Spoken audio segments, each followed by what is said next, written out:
When we are rushing at an IEP meeting or a response to intervention meeting or in the middle of a parent teacher conference or a disciplinary hearing, we need to hold ourselves and others accountable for biased remarks and decisions. Oftentimes, these remarks or decisions can go unnoticed, especially to a person who has not done any type of implicit bias training. A biased remark might be one where a person makes a comment about a student based on a group stereotype. Like when deciding if a student should be promoted to the gifted programming, a teacher may joke, well, he is Asian. Or during an IEP meeting, a teacher may make a comment like, all the apartment kids need extra tutoring. If you see it or notice a remark like these, it is important to talk about it. One thing Tyrone Howard, author of Why Race and Culture Matter in Schools, recommends doing is just saying ouch. When somebody says the apartment kids all, ouch. This lets people know that the comment they made is hurtful to a group of people and was unwarranted. It can also help transition the conversation to why it was hurtful and what we can do to avoid these assumptions. Biased decision making often follows the same script. When a student's IEP meeting is rushed and not enough data is collected, but those students are anyways recommended for programming based on assumptions about their backgrounds. Or in another example, where some students are promoted for gifted programs and passing hallway conversations, while other students are told that they need to have a review meeting because we're not really sure about the level of parental support that these students might get to be successful in gifted programs. When you encounter this type of quick decision making where you feel bias may in fact be the reason decisions are being made, it's a good idea to slow down the conversations. Make it a point to say we shouldn't be making these decisions so quickly or that we need more time to discuss. If you feel a biased decision is taking place, it is best to let others know that maybe we don't have all the information and that we are making assumptions or guesses based on our assumptions. Oftentimes, when we have to make quick decisions, we tend to choose things that align more with our own experiences and people who resemble our own identities or cultures and situations that align with how we feel more comfortable. The problem with this type of thinking is that there are so many different cultures and experiences and ways of doing things that are different from our own experiences, but yet can be better solutions or better paths for our schools. The third step to overcoming our bias is expanding our social networks to spend more time with people who are different from us. We need to bust our implicit associations by learning about individuals, cultures, and ways of life that differ from our own. The more we immerse ourselves in different ways of life, the more we get to know people who are different from our own identities, the better decisions we will make for our schools, our students, and ourselves. Think about the last 5 to 10 people that came to your house for dinner, or that you met up with outside of your home for lunch, or just to spend time together. Did those people look like you? Did they have the same identity as you? Did they have the same culture as you, or were they the same race as you? When we tell our children that all people should get along and be friends, but then we only stick to our own kind as adults, we teach children that those messages are all talk. But when it comes to action, we keep to our own kind. Look at your schools.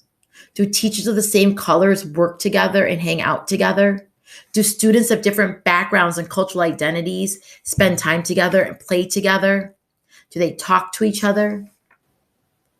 Not only do we need to spend time expanding our social circles and getting to know the people whose identities differ from our own, we also need to counteract negative images and stereotypes of groups of people that we see in media, in books, and in our curriculum. Spend some time looking through your curriculum. What do you notice about the people who are included versus excluded? What do you notice about the characters of the stories that you read? Which cultures are represented? What do you notice about the histories that you teach? Which people are portrayed as powerful? Look at the walls of your school, at the posters in the classrooms, at the artifacts in the rooms and around the school. Whose identities are represented? You may see that some of your most disenfranchised students, their identities are missing in the books you read, the history you teach, the posters on your walls. They are a silent part of your school culture. We need to reprogram our brains with positive images of these groups of people who are wrongfully associated with negative bias. We need to purposefully place them back into our curriculum and into our texts and into our stories. We need to make more of an effort to speak about the positivity in their cultures to combat the own negative bias we receive from outside sources, the media, and the world. Our school should become a place to level that inequity. Finally, we need to examine policies and practices that advantage some students and disadvantage other students.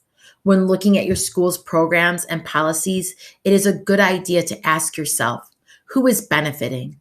Who is able to participate? Who is not benefiting? Who is unable to participate?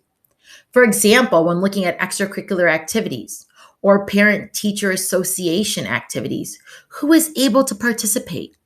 Are all students able to participate regardless of their socioeconomic status, regardless of whether or not they bus? When looking at your advanced programming, is there representation of all races, cultures, and religions of students?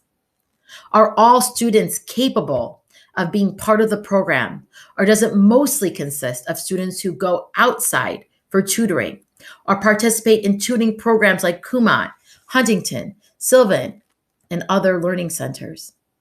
When looking at which students are no longer allowed to check out books from your library because of overdue fines, are those students mostly from one income level, or are students who are underperforming in reading?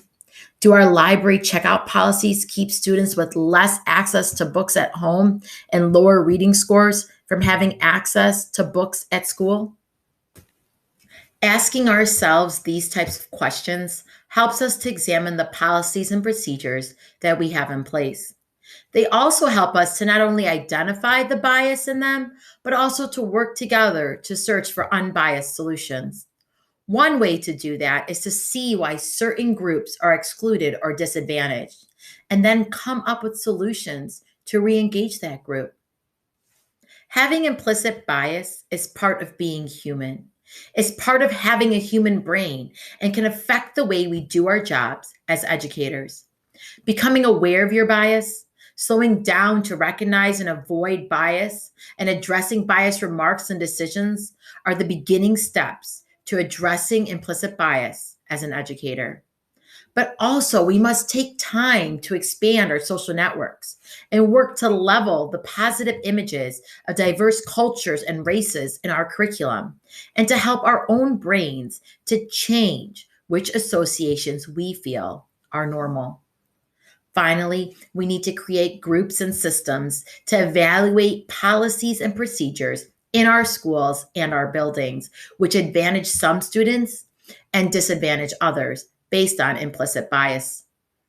Addressing how implicit bias affects the way we educate students is a necessary step to creating more equitable schools and closing the academic achievement gap.